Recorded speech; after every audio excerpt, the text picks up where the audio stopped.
One of the questions that somebody asked after class last week is to go over some of these titles again. And so I'm sure there's some I've left off just off the top of my head. I want to make sure that we sort these out. And one of the reasons I want to make sure we sort these out is because the way the term pastor is used typically today. And I want to be fair about this, because I'm not saying the way the term pastor is used today is wrong necessarily. I just think it's very fuzzy the way people view the role. So let me try to be as specific as I can. In the Bible, pastor is synonymous with elder. It is exactly the same. You're talking about the same person. Elder would also be synonymous with bishop. We're going to see it in the verses tonight. He uses it interchangeably. Bishop simply means, a translation of bishop is overseer, somebody who's responsible in a leadership position. Chris? If pastor is synonymous with elder and elder is synonymous with bishop, does that mean pastor is synonymous with bishop? That's exactly right. Everything on this line is talking about the exact same thing. Okay. So an elder is a bishop. Willie the bishop.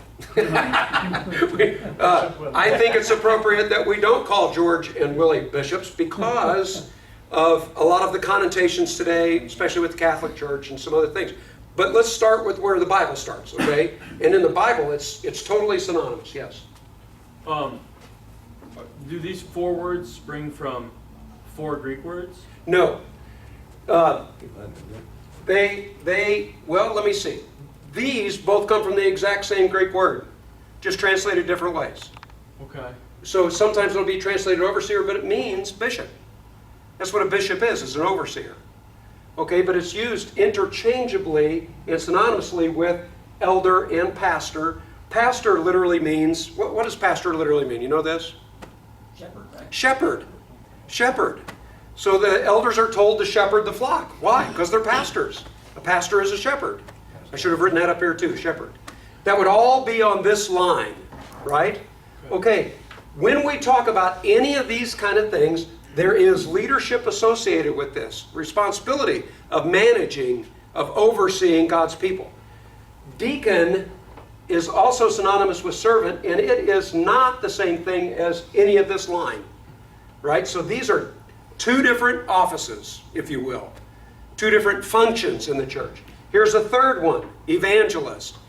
And going through Titus, as well as 1 and 2 Timothy, that's where you learn the most about what an evangelist is supposed to do. Now, in some respects, there are some things that an evangelist does that an elder is supposed to do. Some things, not all things, but some things. And vice versa. But they are distinct, right? There's a little bit of overlap. That's why I understand why sometimes the preacher at a church wants to call himself pastor. But here's the distinction. If he's not a part of the group of men who actually lead the church, then you shouldn't call him a pastor. If he's just there in a preaching, teaching capacity, shouldn't call him a pastor. This congregation, I'm not an elder, so I shouldn't be called a pastor. People do it all the time when they come from different backgrounds, and so there's a misunderstanding in the way the term is used today. But in the 101 class, one of the things we try to point out is the distinction between the two. So hopefully after people have been here a while, they no longer refer to me or Seth or any of the other guys as pastors. Hopefully they do refer to George, Willie, Dennis as pastors, because they are. They are. Now, it comes in real handy when somebody wants money and they come in off the street and they say, "Are you the pastor?" I can say, "No."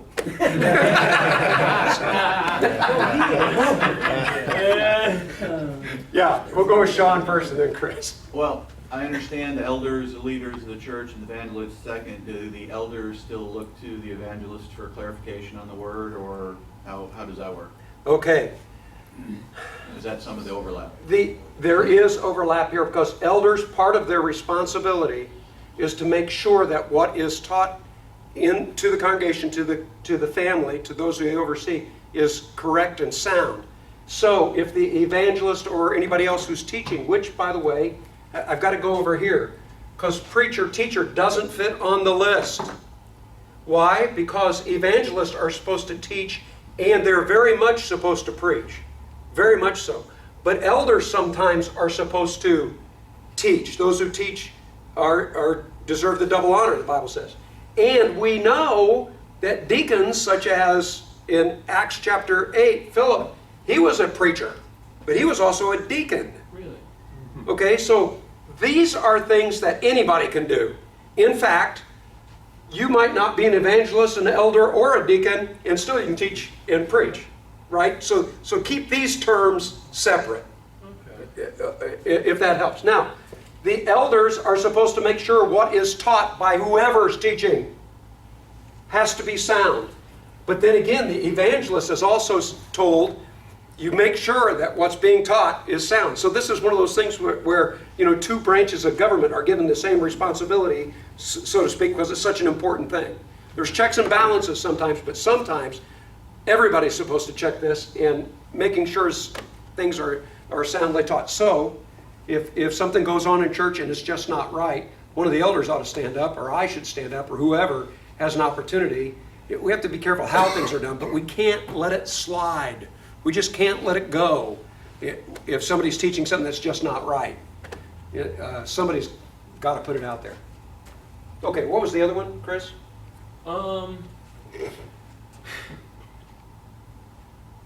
Okay, so Paul calls himself a servant of God a lot. Yeah. But that's not him calling himself a deacon of God, is it? Okay, you bring up another important thing, and that's this. Deacons are servants, but not everybody who is a servant is part of the deaconship, because some servants are specifically chosen, Acts chapter 6, for specific jobs in the church. Then they're part of the group of deacons in the church. So there are a lot of people who serve who aren't necessarily deacon. That's a very good point. Okay. Yeah, cool. Which, by the way, just to muddy the waters a little bit more, if you have a family, you are a leader, and God considers you a leader in His church because you are responsible for leading your family. So you have a role of leadership. That doesn't make you an elder, doesn't make you an overseer in the church, but you are an overseer in your family. You're responsible for that simply because you're a male member of the family, especially if you're the dad or the husband. Yes? You know what's, well, it can anywhere from upset you to it's a shame. When you think of evangelists, we don't do that now, but what do you think of first? I know. These guys with the Italian shoes and the silk shirts, that people just come down, thousands of them come down just putting piles of money at your feet. That's a shame. An $86 million plane to go from one Yeah. event to the next or whatever. They put a hand on the forehead. Yes. So it's a shame Yes. that that's associated with that. Yes. You know what I mean? Yeah, that's why, and for that very reason, we shy away from using this term. Good biblical term, but I understand why we shy away from it, because people must understand. Outside the church, I don't talk about this a lot. When somebody asks me, what do? I usually say, well, I'm a preacher. Outside the church, because that's the one, it's the most neutral. But sometimes I say, in fact, for the IRS, I am a minister. Where does a minister fit up here? This one. Yeah. These are all servants and ministers. In fact, preachers a lot of times talk about the churches that they serve. So an evangelist role also overlaps with a deacon's role. Crazy, man. So what about a priest? Priest, thank you so much. Everybody who has been baptized in Christ is a priest. Okay, and is that We are why- all priests. Is that why the Mormon head of household, they call themselves a priesthood holder or something like that? I'm not that familiar with Mormonism.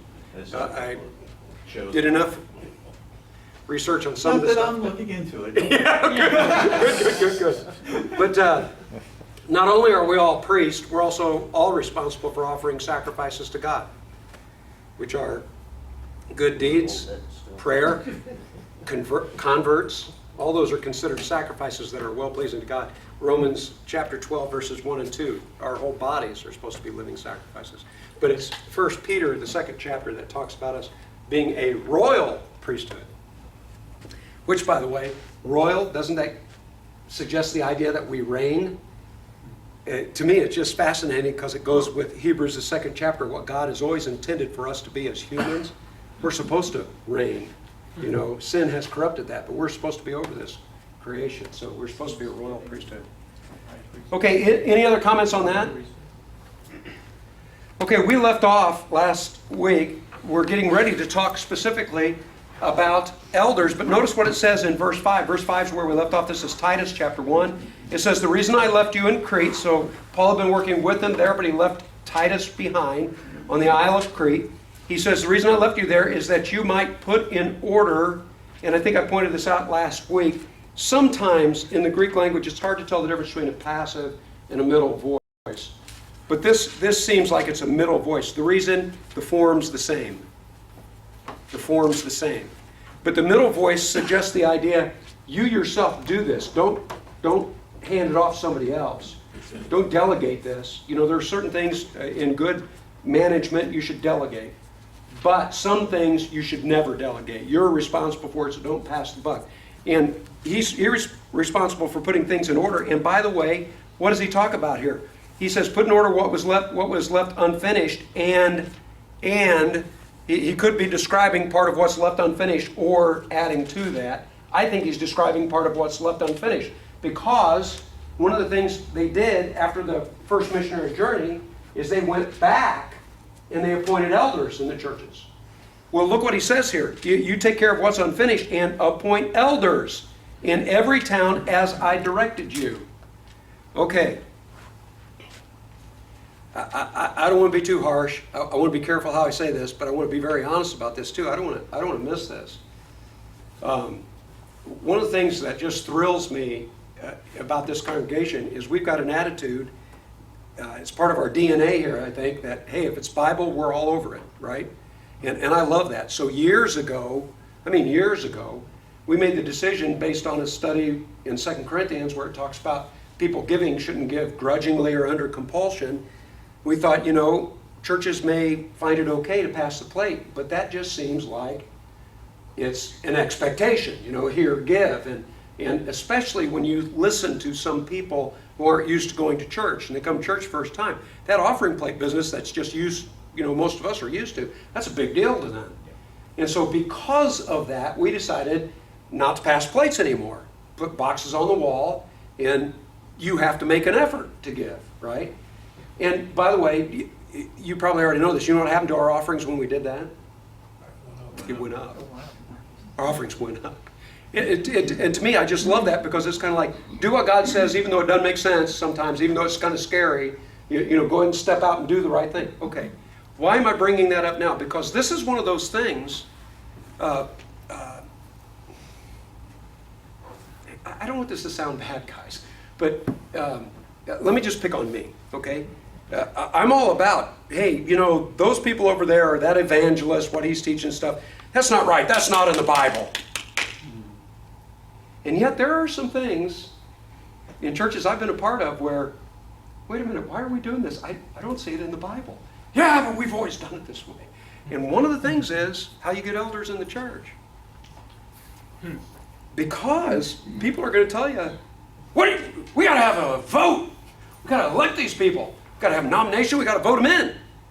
Well, you know, that sounds real, I don't mean this disparagingly, that sounds real American. But show me that in the Bible. Okay? Somebody's going to turn to Acts chapter 6, where it says, choose from yourselves these men. But whose are these men that they're choosing for themselves? Deacons. So in the congregation here, I hope you've noticed that when we do have elections, it's for deacons. Well, what about the names we put out for people for elder? I don't know if you catch this or not. Part of it's kind of like the wording is very important, but it is very important. It's a vote of affirmation. We don't vote to vote in elders in the church here. But we do have a vote because we want to see if 50% of the people in the church don't want this person to be the elder, then it's kind of like, you know what? Maybe this is not a good idea. We do want that feedback. We do want to hear, so we have a vote. But elders in this congregation are picked by the evangelists here. And this is why. Here's the verse. He's telling Titus, You pick the elders. Now, this is, as far as I know, this is the only verse that says anything specific about how elders are chosen, other than when the apostles themselves did it. We don't have apostles around anymore, right? And there are a couple places where it says they're chosen by the Holy Spirit. Okay, I'm totally on board with that. How does that work? Is my next question. And you have to go to something concrete. This is the only concrete verse we've got. And it says that the evangelists are supposed to do it. And so we do something that a lot of churches, even a lot of Christian churches that we share fellowship with, that are just out of the restoration movement like us, pews versus chairs. There are some Christian churches that the way you get, in fact, some churches, you have to be a deacon first, and after you're deacon for a while, they put you up and you vote on them and there's all sorts of ways to do this, and a lot of it have just grown out of tradition.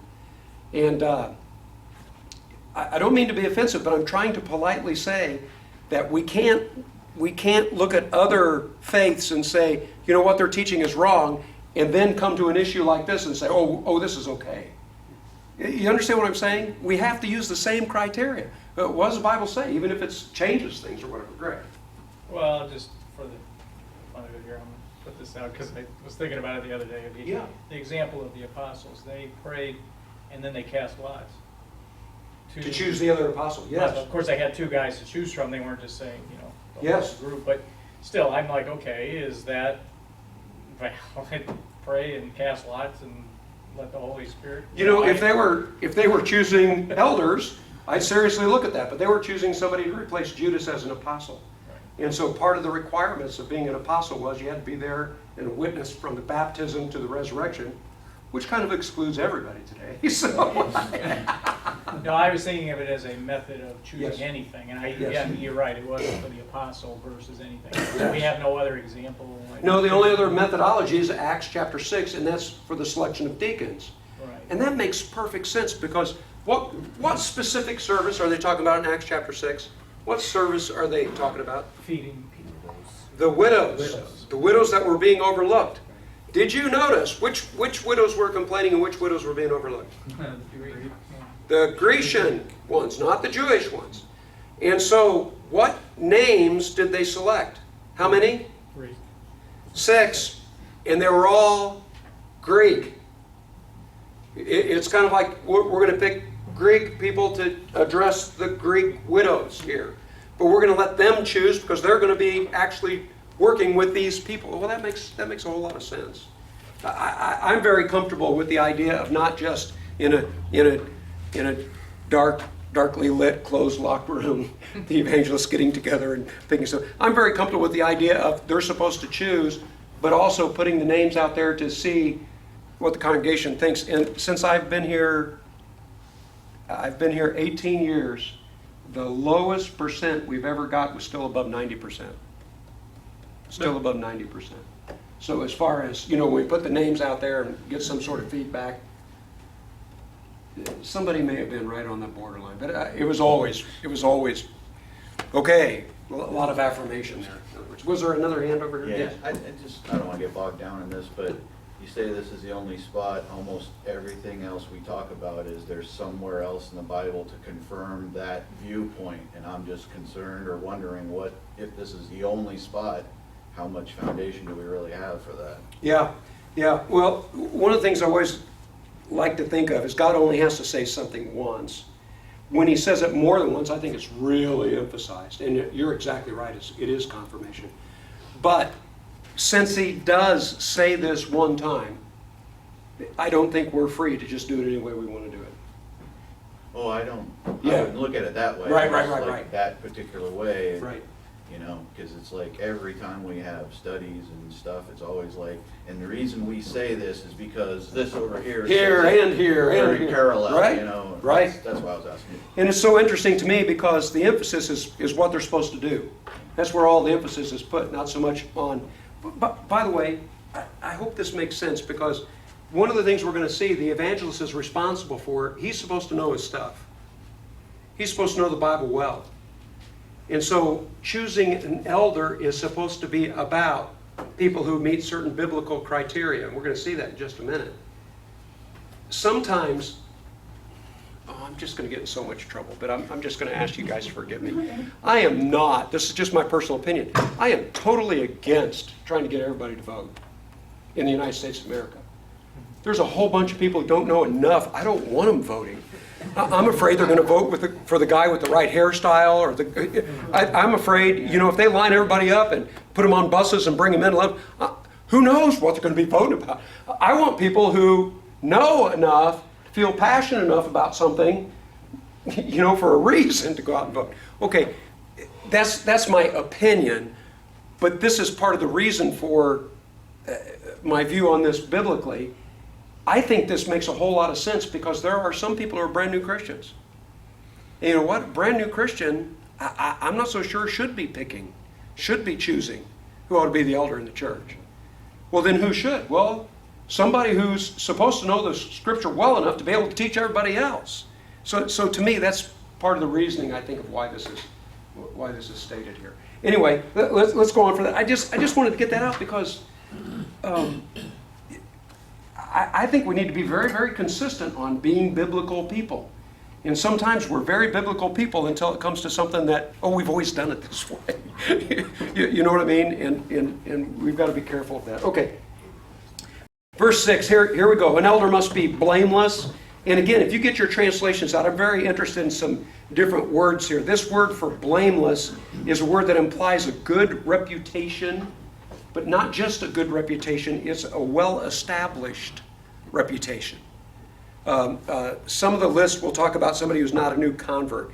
I don't think he's going to mention that here in Titus, but it kind of goes with this word too. What do your words say besides blameless? Do some of them say good reputation? Above reproach. Above reproach. Above reproach. Good. Blameless, above reproach, good reputation. The second thing he mentions here is faithful to his wife. By the way, this idea of blamelessness, good reputation, above reproach, in all the lists, there are two major lists, but there are other places where the idea of what an elder is supposed to be is mentioned as well. You always see this idea of reputation. It's always this idea of putting somebody up. They're not just fulfilling a role as far as overseeing. They're also people in a position that people look to.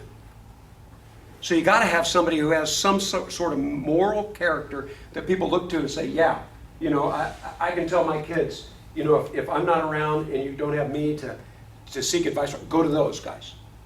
Those are the kind of guys they ought to be, right? That kind of reputation. So blameless, good reputation, above reproach, faithful to his wife. Faithful to his wife. Every one of the mentionings, when it talks about elders, sometimes it'll say husband of one wife. I'm sad by the fact that has tripped so many people up through the years. The church I served in Tennessee has come to the position that if you have ever been divorced and remarried, you cannot be an elder. And I respect what they say there. They base it on this idea of husband of one wife. I don't think that's what the Bible's saying. But you know what? They're taking that position because they're trying to follow the Bible. So I respect it. I don't think that's what it's saying because the emphasis here is on commitment to the woman you're married to, and it should just be one woman. One woman man. Somebody can have never been divorced, can have one wife their entire life, but be the kind of person who's flirts with women all the time, and you're not comfortable for your wife to be around them and stuff like that. That's what we're talking about, the character of the person, yes. Well, there was another tradition that went beyond, it wasn't just that somebody that wasn't, a man that wasn't divorced, but that his wife could, even if he wasn't. Now, I don't know if anybody's ever run into that. I happen to. That's one of the funny things that was, yeah. You know, sometimes they just people took it, run, you know, it was another one of those necessary inferences they were trying to say, and I think it was the idea was trying to avoid breaking a rule, you know. Yes. Which, by the way, I freely admit, you know, you got to be fair here. Sometimes, even if this isn't talking about being divorced, I don't think it is. But I could be wrong. But let's say I'm right. It's not talking about being divorced. Even if that's the case, being divorced, if it happened recent enough or it was messy enough or people know about it, you know what? You're excluded, not on that, but you're excluded on the first one. because you don't have the kind of reputation you ought to have. You understand what I'm saying? So a lot of the messy situations with divorce are already taken care of in this list without mentioning this. One of the things we've got to realize historically, having more than one wife was a big deal first century. You could have multiple wives, and a lot of people did. But the church says, listen, if you're going to be a leader in church, you can't do that, even though it was common practice in the first century. You know, again, that's kind of foreign to us unless you're from Utah or someplace like that. But we're not used to that. But in their world, they were used to that. And it's kind of like, you need to stand out. You can't be that kind of person. Missionaries face this a lot. They face this in some places in Africa, where it's quite common to have polygamy. And so it's very apropos in a setting like that. So blameless, committed to your wife, a one-woman man, faithful to your wife, a man whose children believe. Which, by the way, I want to point out a couple other things. 1 Corinthians chapter 7, at the end of that chapter, I think it's verse 39, as well as Romans chapter 7, verses 3 and 4, make it very clear that if your spouse has died, you are free to remarry. The Bible's very clear about that. And so I think it's very sad when some people say, hey, this is your second wife, especially if you're a widower. That's terrible, because the other passages speak very clearly about this. When it says a man whose children believe, by the way, this is not saying you have to have children. Again, that's an inference that sometimes people make. And I'll tell you my opinion. I think it's really hard to be an elder if you haven't had children. Because you're talking about a family, right? But don't push this beyond what it's saying. It's just talking about if you have children, you can't have rebellious children. And that makes sense, doesn't it? You know, the illustration I always like to use, if you get somebody to build your house, and you go to visit the contractor's house, and you knock on his door and it falls off the hinges, and you look inside there and half the lights don't work and the walls are crooked like this and stuff, and you say, who built your house? And the guy says, well, I built it. Do you want that guy building your house? You know what I'm saying? If you can look through and see the sunlight through the roof, and it's not a sunlight, all that stuff, you don't want that. Well, in the church, we're talking about a family, and if somebody has, everybody has issues with their kids. Everybody has issues with their kids.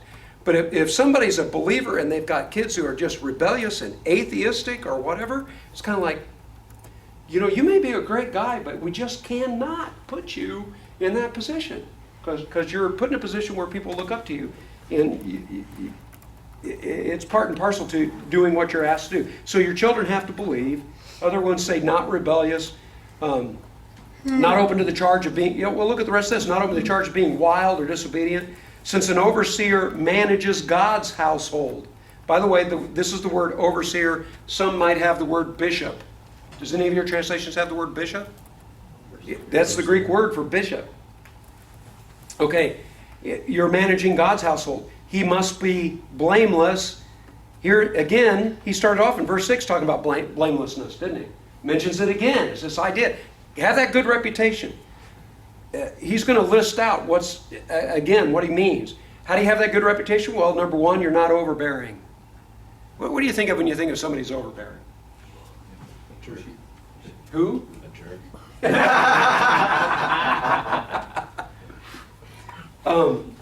When I was a young preacher, one of the elders I had, and this was up in Tennessee, was a man by the name of Bates Bishop.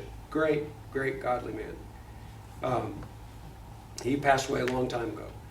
But Bates, when he would lead the elders meetings, used to drive me crazy. And I grew to appreciate him after a period of time. But I don't care what we talked about. I don't care what it was. Just the most basic things. If there were 8 of us in the room, he'd say, well, Rich, what do you think about that? And we'd have to listen to what Rich thought. Well, Mark, what do you think about that? We'd have to listen to what Mark thinks. Well, Seth, what do you think about that? And it's kind of like, I'm like, we're just talking about a $2 item. Do we have to go around this whole, So, I'm chomping at the bit, I'm dying. But Bates always did that. And after a period of time, I just really grew to appreciate that because nobody could ever say, well, Bates, he railroaded that one. He never railroaded anything through. Everything he molasses. Slowly. But I tell you what, at the end of the day, we were all on board on everything. And Bates knew how everybody felt because he took his time. So he's kind of the opposite of overbearing. That's actually a management leadership training item. Is it really? Yeah, I've been to a couple of seminars. So. Well, you know what? Bates worked in a huge company, and he was in a high position too. Yeah, so maybe he learned that there, but he did it really well. Somebody else? Okay. Wow. Okay. So not overbearing, you're not railroading anybody else, not quick-tempered. Some older translations say pugnacious, means the same thing, quick to fight. I like that word. I love that word, pugnacious. You just don't find it. It's kind of like propitiation. You don't find that outside that. It's a great word though, but you don't find it used very often. Mark says arrogant. Arrogant. Arrogant. Yeah. Yeah. You know, guys, this is so sad, but I'll just tell you the truth. When I think of some of these things and violations of some of these things, not many elders come to mind. A whole lot of preachers I've known come to mind. You know, as far as, I got to take this to heart. Not quick-tempered, not given to drunkenness. Okay, I'm very interested. What does your translation say? Not given to drunkenness. Not addicted. Not addicted? Must not be a heavy drinker. Let's not be a heavy drinker. Oh my, how we're watering this one down. That's not what the translation says. Addicted to wine? Addicted, it's not addiction. You know what it literally says? Literally says not beside wine. Not beside wine. Okay, I'm guessing you're thinking, well, what does that mean? Okay, flip over to 1 Timothy 5 with me for just a second. 1 Timothy 5. We'll come back to Titus 1 in just a minute. 1 Timothy 5, here you go. This is a verse that you'll hear often on the subject of drinking. 1 Timothy chapter 5. I want to read it twice, okay? Second time I want to go through it slow, but the first time, here it is, 1 Timothy 5, verse 23. He's giving him a list of things that he's supposed to do as an evangelist. And he says, stop drinking only water, use a little wine because of your stomach and for your frequent illnesses. So he says, stop drinking only water, use a little wine for your stomach and frequent illnesses. To Timothy. I've heard that so many times where people say, see, it's okay to have a little wine. By the way, I don't disagree with that, but that is not what that verse said. I want you to read this verse with me slowly. The very first word in the verse is stop. Stop doing what? What was he supposed to stop doing? Drinking just water. Only drinking what? Before Paul gives him this guideline, what was his habit? Only drinking. He would only drink water. Which, by the way, have you ever heard the arguments about in European culture and times past, you always had to have a little bit of wine mixed with you? And sorry, I'm a little calloused on this issue. I've heard these arguments so many times. It's true. But you know what? Timothy he lived in that world, in that culture. He was only drinking water. It's possible Timothy was doing that. Okay, but Paul says, Timothy, you don't have to do that. You don't have to just drink water. What's his exception? He says, use wine whenever you want to. It's not what he said. He says, use Little wine. a little wine because Stomach. and illnesses. Okay, let's just be fair with this verse. What does Paul say? You need to stop just drinking water because sometimes when you're not feeling good, sometimes for medicinal purposes, a little wine's good. I think any doctor will tell you that. A little wine's good medically. All I'm trying to say is, this verse so many times gets pulled out as far as social drinking and stuff like that. That is not what this verse is talking about. This verse is talking about, you know what, sometimes it's healthy for you. Not social for you, healthy for you. What was that? Was the hand over here? Sean, you've been quoted tonight, buddy. I just get I watch a lot of TV on these type of ancient things in the last couple of years. Yeah. One of the main things they drank wine, and especially in the cities, was because the water could get contaminated so easily. They didn't realize about all the cross-bacterial, Yes. stuff. Yes. And that's why they drank a lot of that wine. They thought, Very this true. is healthier. It wasn't necessarily healthier. They just didn't realize the alcohol was killing Killing off the bad stuff, yeah, yeah. Well, and we do know that in Jewish culture, the typical practice was very watered down wine when they drank wine. But Timothy wasn't even doing that. Okay, does the Bible say you're not allowed to drink? Of course not. We just read a verse where it says for your stomach's sake, for health reasons, a little is good. Where the Bible really puts the brakes is when you lose control, when you become drunk, and when you develop a reputation. It's not just getting drunk, it's developing the reputation. That's, by the way, that's what it means beside wine. When people think of you, do they think of you with a beer in your hand? Do they think of, It's a flask of or do they think of you in your pickup truck? Or no, sorry, sorry, Jesse. There are different translations for wine because they may say wine and it's not actually fermented. It's exactly right. There are 4 different words. The most used word all the way through the New Testament is oinos. And oinos is the one that that is usually watered down, but even when it's not watered down, it's not the strong drink. They had a different word for the strong stuff. Yeah, because give me grape juice over the toilet water that came out of the ground. Yeah. Yes. Well, the interesting thing is when you, and again, this is just a little pet peeve of mine, but it just, I just sit there like this, I start to shake. When we sing songs or whatever, and it talks about the wine, or some translations will talk about the wine during communion service. You know why that one really grates me? None of the words are used there. None of them. It literally just says in 1 Corinthians 11, all it says is the cup. Well, when it talks about what is in the cup, it talks about fruit of the vine. So it's the grape juice. And the reason why I think we ought to translate grape juice there is, number one, it's grape juice. That's what it is. Number 2, it's Passover week, and the requirement of Passover was what? Before you could observe Passover, you had to get rid of all yeast, all fermentation, because that's part of the Passover feast. You weren't allowed to have any of that stuff. So at communion time, that's one where I will get hot and bothered. If somebody ever sneaks a little wine in, I'll get upset because that just doesn't fit what the Bible says. Now, I was, you've heard me tell this before, but I was brought up at a time and in a culture, churches I went to, that this will best describe my background. My wife was not brought up the way I was brought up. She was brought up in a different background. She comes from a Lutheran background originally. And after we got married, somebody gave her this recipe for something that required beer batter for fish or whatever. I don't know what it was. And it was supposed to just taste great. Well, it required a can of beer to make this stuff. Well, after several weeks of her saying, we just got to try this, and there's, biblically, there's nothing wrong. And, I knew she had me on the Bible, because it's true. For health's sake, but it doesn't prohibit. So, at 2 o'clock in the morning, I drove about 40 minutes away from my home. Found a little place where I could buy some beer. And I hadn't the faintest idea there's 87 different kinds of beer. I had no idea what to get.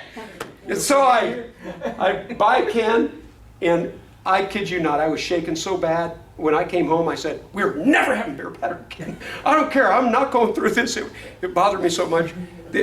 And if that wasn't bad enough, years went by, and my wife, I love my wife, but my wife, at a big gathering with all the family, was laughing and said, oh yeah, it's like that time that Mark bought the can of beer. And my dad is sitting right over here, and I'm going, no, don't say that.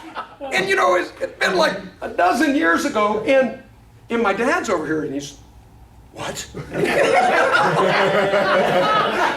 And Lori couldn't believe it. And I'm like, you didn't grow up in my home. You are going to edit all this out, right? Going on YouTube, all right. I freely admit that, but here's the point. We're talking about a good reputation. So What boundaries does the Bible put on drinking? It always puts the boundary on intoxication, when you lose control. By the way, self-control is a huge thing. It's going to be mentioned in this list. But it should never come from the result of taking in alcohol. But in addition to that, it should not be our reputation. Just like making money shouldn't be our reputation. People see you come in and think, okay, is he going to try to sell me some Amway? Is he going to try to sell me a policy? Or is he just coming to talk to me about the Lord? You know, if that's one of the things, that shouldn't be. But it also shouldn't be, I don't want to go over to their house. Why don't I want to? Because I know they're always going to have beer out. That's a reputation. It doesn't mean they get drunk. But you know what? If always going over, you understand what I'm saying? It's the association and reputation thing. Just have to be careful of that. Were you raising your hand or just? No. Okay. Good, because I don't want to talk about this anymore. Okay, then he says, after not beside wine, not associated with wine, not violent, not pursuing dishonest gain. This is where it talks about, some of the other lists talk about sordid gain, or the idea is mixed motives here. Are you really doing this because, hey, you know what? If I'm an elder in the church, I'll be able to sell twice as many policies as before. You know what I mean? And if anybody gets that idea, it shouldn't be there. Rather, he must be hospitable. The word hospitable means lovers of strangers. Lover of strangers. But be careful with that. Because most of the time when this word is used, the examples that are given, we are talking about lover of Christians we do not yet know. Yes, the early church did have a reputation of taking care of the orphans and the widows. They took care of needs of anybody, but they did give priority to, if you're a Christian, brother or sister, we don't have to know you. As long as you're a Christian, you can stay in my house. As long as you're a Christian, we are going to help you out. So it's a higher level. A lover of strangers, Christians we don't even know. We're hospitable, we help them out, we help each other out. By the way, if the first century church didn't do that, Christians couldn't survive. Nobody else was going to help them out. So there's some places in the world where it's getting that way too. Okay, let me see. Hospitable, one who loves what is good. It's kind of a broad statement here because it's not just people, it's causes, anything that's good to it, they're all over it. Who is self-controlled. Here's this idea of self-controlled. Upright. What word do you have for upright? You have the word upright? Devout. Okay, devout. Devout would be a good translation of this. Conforming to righteous standards. Holy is a personal dedication to God. The last word here in verse 8 is discipline. It means literally to have that inner strength. Once you determine something's the right thing to do, you can actually do it. You can carry through. Fasting? Say, yes, that fits perfectly. Verse 9, he must hold firmly to the trustworthy message that as it has been taught, so that he can encourage others by sound doctrine and refute those who oppose. Do you catch this? He has to know the word well enough. By the way, some lists will say he has to be a teacher. You have to be careful with that, though. It never says he has to be a teacher of large groups. Elder has to be able to stand up in front of, the whole congregation. It doesn't say that. Sometimes the best teaching that's ever done is one-on-one. But he has to know his word well enough that he can, when the questions are asked, he can answer or find out the answers. He can teach, and he knows enough to know, hey, wait a minute, that's not right. So he can catch false doctrine. In fact, this idea of false doctrine, he's going to play right off that and go on to it. I want to ask you a question, though, because this has been eating at me. And it's been brought up in some discussions that I've heard about. I'm glad it has. How can you stand for what is right and refute that which is wrong without having a reputation where people says, well, they think they're right and everybody else is wrong? Do you understand what I'm saying? How do you prevent getting an arrogant attitude, arrogant reputation? How do you prevent that and yet at the same time oppose that which is wrong and stand up for that which is right? You just By saying, highly- what does the Bible really say? You start it that way and then get into the Word. I really like that.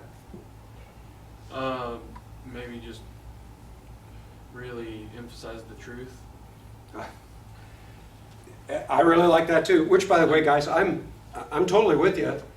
I'm like very emphasize much. what's right is what I meant to say. Emphasize what's right as opposed to emphasizing what's wrong. But therefore, because these are right, that's wrong. Yeah, you know what? At the end of the day, this is what really concerns me, because we do have to say certain things are wrong. In fact, in the Bible, they don't just say certain things are wrong. They say Hymenaeus, he was wrong. Alexander, I'm sure they would have said Joel Osteen. He's, if he were living in the first century. They name names. So, Charlie. Do it with love. Yeah.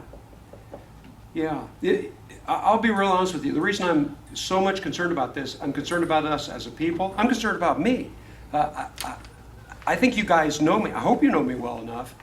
But sometimes when people come to church for the first time, I've heard comments before where, man, he's really mad, isn't he? And I'm like, no, I'm not mad. I'm really not mad. But I can understand how somebody can think I'm mad, and it bothers me because I don't want to give that kind of, project that kind of image. You know what I mean? It's a balancing act. What's going to happen here is he's going to talk about have to stand for the truth, and he's going to make the point again, but then he's going to go into the subject of how you stand for the truth. And I think that's very important. I'm constantly trying to make sure that and one of the reasons I'm constantly trying to do this is a lot of times I think, yeah, I communicate that pretty good, and then later on I find out I didn't communicate that well at all. I told you, haven't I? We had a couple leave the church. This happened 2 times in the last 5 years. It's probably happened a bunch. 2 times I know about. But a year before last, there was a couple that left the church, and when I talked to them afterwards, she said it's because every time you look at me and you talk to me and you're airing my dirty laundry in front of the whole church. And I'm like, no, I'm not. Honestly, I'm not. But that's happened a couple of times. And so I think, well, should I just look at the ceiling when I preach? Should I just look at the floor? That's more about them than you. I hope. I'd like to think that. But I also take it to heart because I really, really, really, really like looking at people's eyes while I preach, because through the years I can tell, okay, I need to get on with the next point. I'm starting to lose people here. Yeah, the eyes are glassing over. Yeah. No kidding. You can tell a lot by looking at people's faces, whether they're really into it, or you can also tell when they don't agree with what you say. Even when people try to hide it. And I don't always get to make eye contact, but I try to do that. It helps me sometimes. Great. Sean's right, though. Say that again. Any one of us should be able to look you in the eye while you're preaching and not have to squirm. So, if there's something wrong and you're squirming, I'm like, well, you're probably just doing your job. So, Oh boy. I mean, goodness. Guys, I'm not trying to make this about me. I'm just saying I feel the heat of this like I think we should, because it's a hard balancing act. We have to stand for truth. We have to oppose that which is wrong, and at the same time we have to do it in a loving way, because we don't do this to drive people away. In fact, he's going to say one of the best ways to create the unity Seth was talking about a week ago Sunday is making a hard stand for the truth. You do not promote unity by lowering the standard. In fact, you create more disunity because you allow false teaching in. Exactly. You've got to clearly stand for that which is right for people to come together. In fact, let me get the verses out here. He says, verse 10, for there are many rebellious people full of meaningless talk and deception, especially those of the circumcision group. Who's the circumcision group? Judaizers. Okay, notice it's not just them, but especially them. Right? As far as what are they doing? The rebellious. What's meaningless talk? It doesn't do anything to help build the body. Doesn't bring them closer to God. It's just a bunch of, in the case of the circumcision group, it's a bunch of traditions that, you know what, they could live happily without them. You're just wasting a bunch of time there. Deception to lead people astray. They must, notice this, they must be silenced, muzzled or gagged would be good translations. I don't think anybody actually translates that way, but that's what the word means. In other words, When somebody, even if you're not teaching the class, somebody in class starts doing that, oh boy, this is a hard one. I've never learned how to shut somebody up gracefully. But sometimes you just have to. You just have to. Yeah, you're smiling. Don't do that. It's a hard thing to do, isn't it? But I tell you what, sometimes, especially when somebody goes down the road of talking about something that is not right, the more you let that go out, people assume you're agreeing with it or are okay with it. You can't let that happen. It's a tough thing to do. But anyway, you got to silence them because they're disrupting whole households and teaching things that ought not to be taught, and that for the sake of dishonest gain. Sometimes there's ulterior motives here. They're trying to get people into their camp, so to speak, and get some benefit from it. Now notice, I want to skip this next verse in context here. Notice what he just said in verses 10 and 11. There are people who are coming in and teaching stuff they shouldn't teach. They're disruptive. They're tearing the church apart, right? Tearing households apart. Now, who's he talking about? False teachers. Let's just call them false teachers. It would include the circumcision group, right? But teaching stuff shouldn't be taught. It doesn't have to be preacher or an evangelist. It could just be somebody in the Sunday school class or somebody there, but they've got their agenda and they're trying to get across something false, right? So false teaching. That whole category, he throws in this quote. He says, one of Crete's own prophets has said it. Here's his quote. He's quoting one of the popular sayings of the day that a Cretan has said. Cretans are always liars, evil brutes, lazy gluttons. I love this quote. Always liars, evil brutes, lazy gluttons. That's the quote. This saying is true. Okay, now, I'm assuming you went to a place that a lot of translations go to, and that's why I want to look at this. When he says this saying is true, is he saying Cretans are always liars, evil brutes, and lazy gluttons? I don't think so. Talking about the guy that said it. Yes! He just got through talking about false teachers. What do these false teachers do? They mess people's lives up. Here's a good example. One of Crete's own poets. You know what he did? He didn't go in there and pat his fellow Cretans on the back. He came in there and said, you guys are worthless, lazy gluttons, always liars.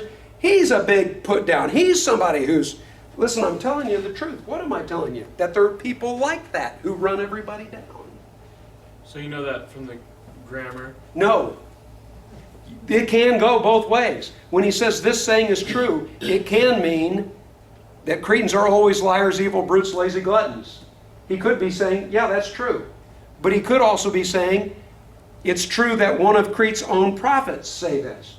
You have to go to the context to determine which one is true. Okay. Either one, you're right, I'm glad you asked that. Either one can be true.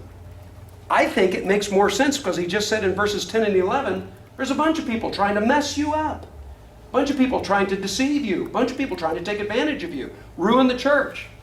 Even like one of these Cretan authors. Look what he said to the Cretans.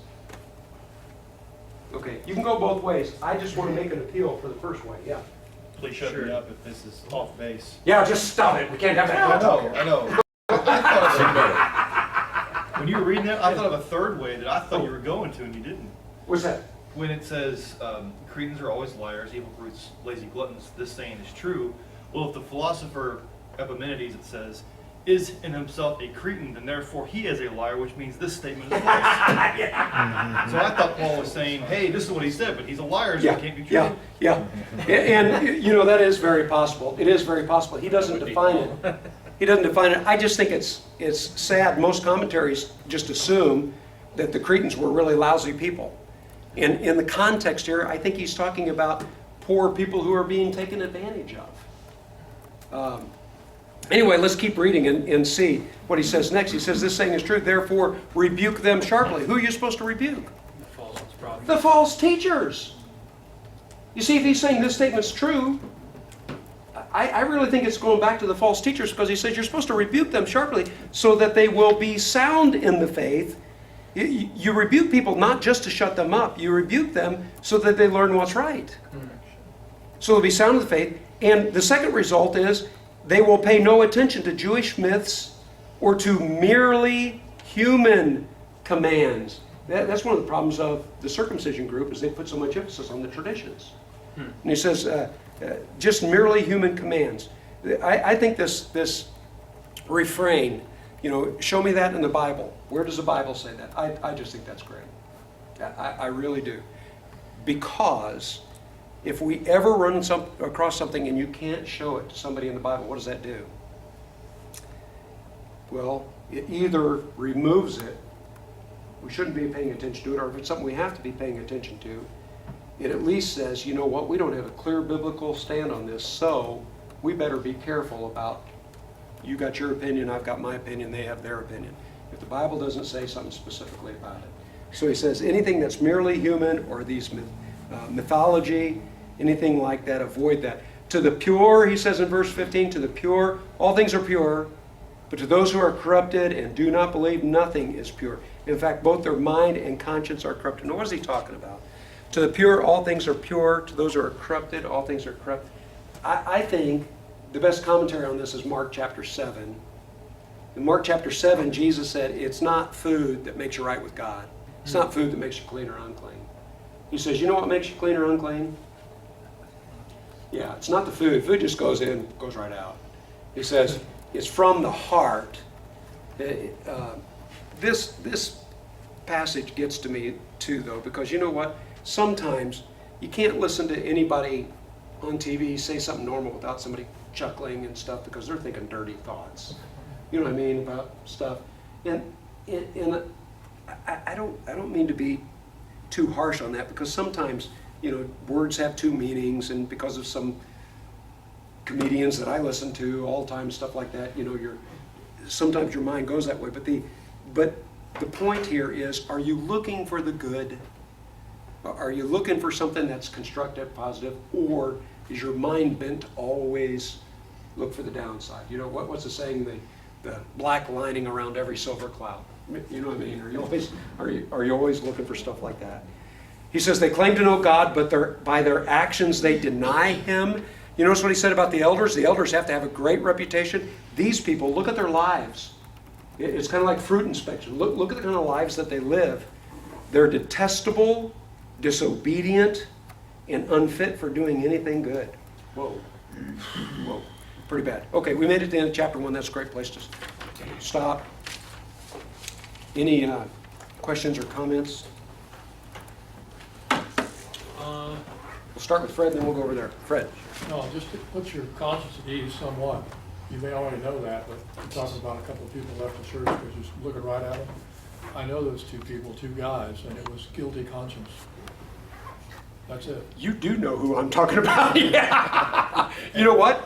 One of the guys' wives came by a couple of weeks ago. This is why I was thinking about that. I was outside working in the front of the church building. She came by and said she'd still be going to church here, but yeah. Yeah. Well, that's she's a lot nicer than he is. But basically, if somebody's telling you something, you got a guilty conscience. Yeah. Then a lot of times it looks like you're staring right at me too, whether you are or not. But if you're saying something, and I feel like, whoa, he's talking about me, then I need to change what I'm doing. You know what, Fred? This reminds me too, though, that this is why God didn't ask one person to do it. We do it as a body because there's going to be some people that I think I can relate to, but there's going to be some people I just can't. I just can't. That you might be able to relate to on a certain level. You might be able to, and I can't. But we're supposed to do it all together. So, yeah. What were you going to say? I'm not sure how helpful it might be. I just kind of am interested. What? What about the Cretans? Do you know about Crete back then?